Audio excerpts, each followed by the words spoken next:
ulica Maltkem Velike Vor, общая протяженность 900 метров. И пока запланирована реконструкция ЧКЛ, двух полос до 4 полос, расширить туннел, а общая площадь покрытия 11 тысяч квадратных метров. И более того, для безопасного передвижения транспорта пешеходам переезжало по ГОСТам стандартам, знак светофорный фен и дополнительно с обеих сторон пешеходная, уже внимание, автомерия, массовая тротуар, шиновая хода, прилом реконструкции Чакаловой улицы.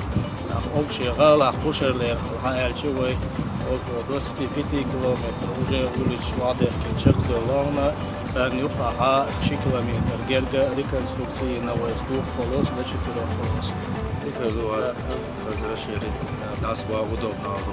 Meillä se može širiti sada halkeva kriterije na daspoa tulič po uskori koji pjezećaj da on zove razbismo da kana mašinš daja habelo bukvalno da almuta.